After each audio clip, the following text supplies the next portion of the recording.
정약용이 알려주는 인생 공식. 삶이 달라지는 관계 철학.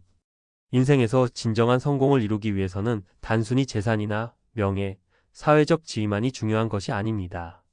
우리가 살고 있는 이 사회에서 그 무엇보다 중요한 것은 바로 사람입니다. 정약용, 그가 말한 인생의 성공 공식을 오늘날 우리가 어떻게 적용할 수 있을지에 대해 생각해 보려 합니다. 정약용은 당시의 현실을 잘 알고 있었고, 그 안에서 사람들과의 관계를 어떻게 맺어야 할지, 그 관계 속에서 어떻게 삶의 의미를 찾을 수 있을지를 고민하며 철학을 정립했습니다. 그의 철학은 단순히 고전의 지혜로 끝나지 않습니다.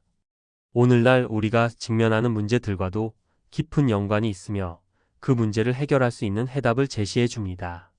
그 해답은 다름 아닌 관계입니다. 관계의 중요성을 말하다. 정약용의 철학에서 가장 중요한 부분 중 하나는 사람과 사람 사이의 관계를 어떻게 바라보고 다뤄야 하는지에 대한 이야기입니다. 그는 이 세상에서 중요한 것은 물질적인 것이 아니라 사람 간의 관계라고 말했을지도 모릅니다. 그렇다면 관계란 무엇일까요?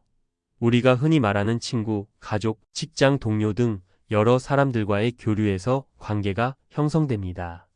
그 관계를 어떻게 관리하느냐에 따라 인생이 달라질 수 있습니다. 오늘날 우리의 삶 속에서도 관계의 중요성은 점점 더 부각되고 있습니다. 직장에서, 가정에서, 혹은 사회적인 모임에서 우리가 얼마나 좋은 관계를 유지하느냐가 바로 우리의 삶의 질을 좌우한다고 해도 과언이 아닙니다. 그렇다면 어떻게 하면 좋은 관계를 형성하고 그것이 우리에게 긍정적인 영향을 미치게 할 수 있을까요? 1. 직장에서의 인간관계. 신뢰가 기반이 된 소통. 한 예로 직장 내에서의 관계를 들 수 있습니다. 많은 사람들이 직장에서의 인간관계가 중요하다는 사실을 알고 있지만 그 관계를 어떻게 관리해야 할지 몰라서 어려움을 겪고 있습니다. 예를 들어 한 직원이 상사와의 관계에서 신뢰를 쌓아가며 그 과정에서 업무에 대한 피드백을 주고받으며 발전해 나가는 모습을 생각해 봅시다. 이 직원은 단순히 상사의 지시에 따르는 것이 아니라 상사의 의견을 경청하고 자신이 맡은 업무에서 자발적으로 개선점을 찾아내며 서로 간의 신뢰를 쌓습니다. 이는 결국 직장에서의 성공뿐만 아니라 개인적인 성장에도 큰 도움이 됩니다. 정약용은 진정한 사람은 타인의 신뢰를 얻는 법을 알고 그 신뢰를 깨지 않도록 행동한다고 말했을 것입니다. 신뢰는 쉽게 쌓일 수 있지만 한번 무너지면 다시 회복하기 어렵기 때문에 항상 조심해야 합니다. 직장에서 신뢰받는 사람이 되기 위해서는 무엇보다도 소통이 중요합니다. 자신의 의견을 명확히 전달하고 다른 사람의 의견을 존중하는 태도를 가져야 합니다. 2. 가족과의 관계. 세대 간의 이해와 존중. 다음으로 가족 내에서의 관계입니다. 정약용은 효를 강조한 인물로도 잘 알려져 있습니다. 그가 살던 시절과 지금은 다르지만 여전히 가정에서의 역할과 책임은 변하지 않았습니다. 부모님과 자녀 간의 관계도 형제 자매 간의 관계도 모두 중요한데요. 가정에서의 소통과 이해가 중요한 이유는 바로 그 관계가 우리의 정서적 안정을 제공하고 인생의 가장 큰 원동력이 되기 때문입니다. 예를 들어 부모와 자녀가 서로의 의견을 존중하며 대화하는 가정을 상상해 봅시다. 자녀가 자신의 꿈을 이야기할 때 부모는 그것을 비판하지 않고 그 꿈을 지지하며 나아갈 길을 제시해 줍니다. 이런 방식의 관계는 자녀에게 큰 힘이 됩니다. 부모가 자녀에게 단순히 지시하고 명령하는 방식이 아니라 서로 의견을 나누고 존중하는 관계를 형성할 때 그 자녀는 더 큰 자신감을 가지고 성장하게 됩니다. 정약용은 부모와 자녀 간의 관계뿐만 아니라 더 넓은 의미에서 세대 간의 이해와 존중을 중요시했습니다. 그는 가정 내에서의 인간관계가 사회의 기초를 다진다고 보았기 때문에 가정에서의 사랑과 이해가 모든 사회적 관계의 출발점이라고 할 수 있습니다. 3. 사회적 관계. 상호 존중과 배려. 우리 사회에서도 사람 간의 관계는 점점 더 중요해지고 있습니다. 특히 다문화 사회와 함께 다양한 배경을 가진 사람들이 어우러져 살고 있는 현대 사회에서 상호 존중과 배려는 필수적인 요소입니다.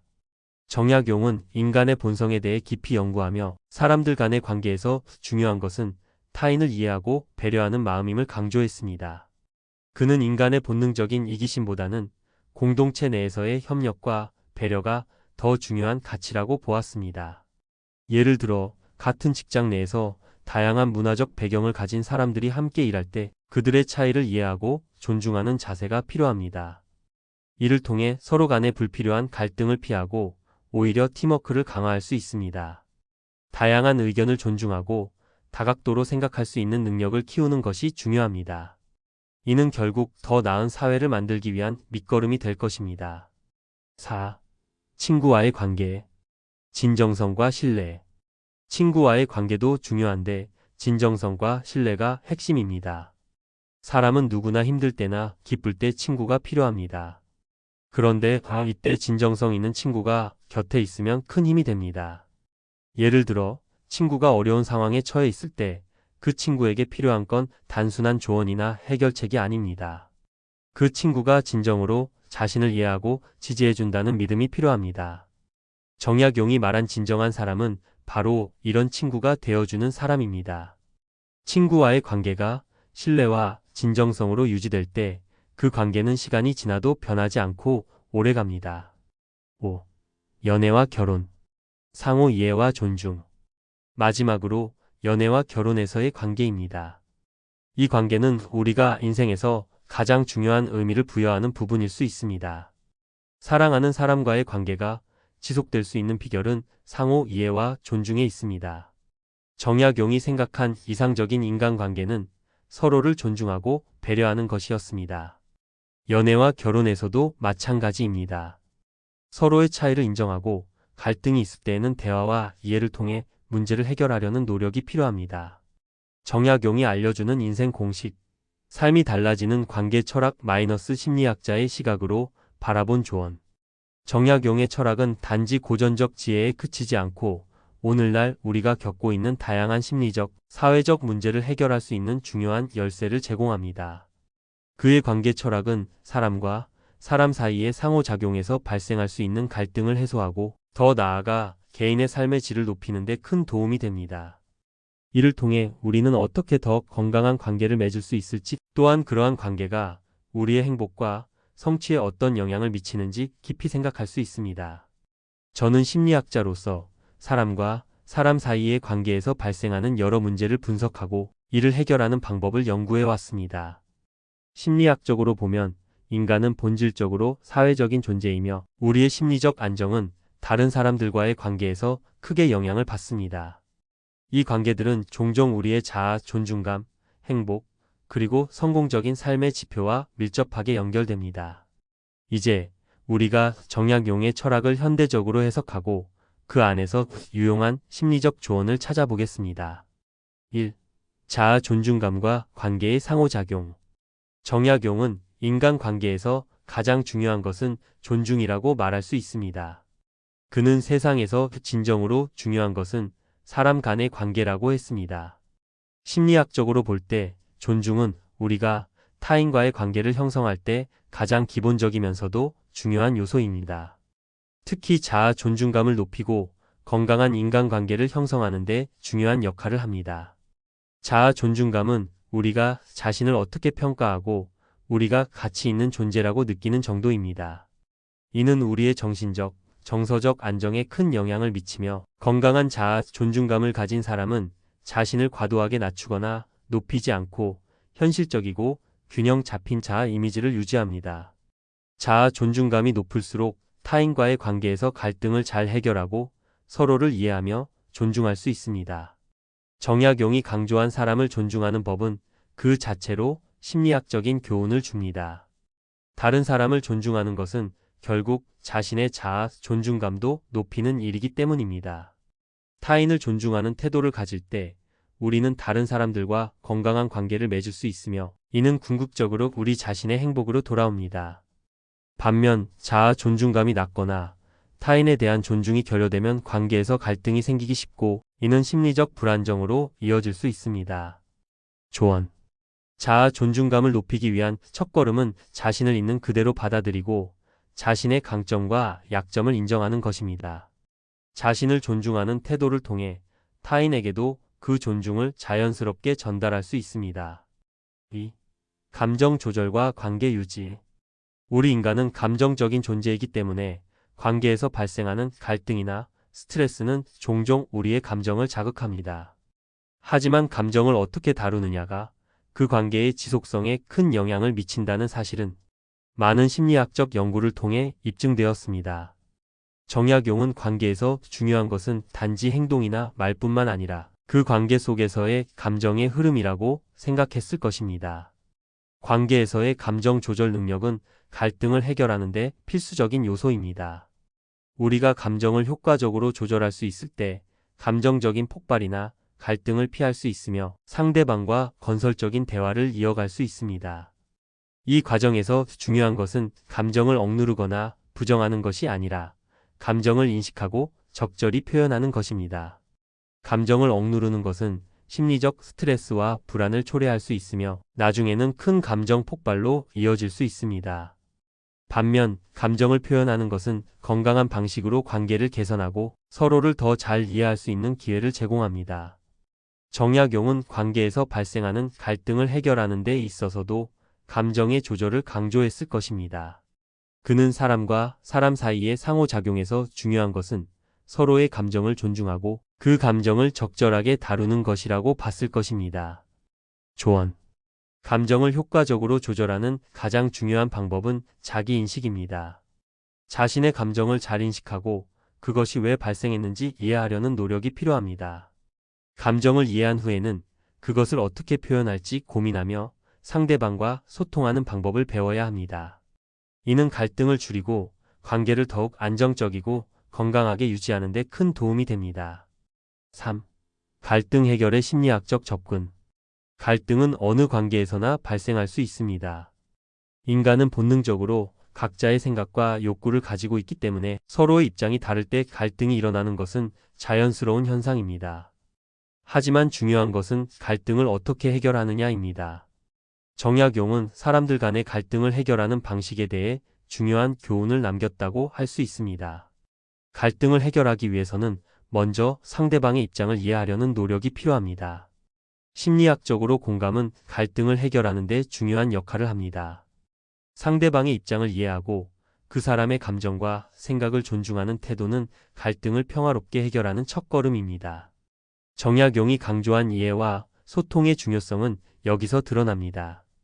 갈등을 해결할 때 상대방의 말을 경청하고 감정을 공유하는 과정은 문제를 해결하는 데 큰 도움이 됩니다.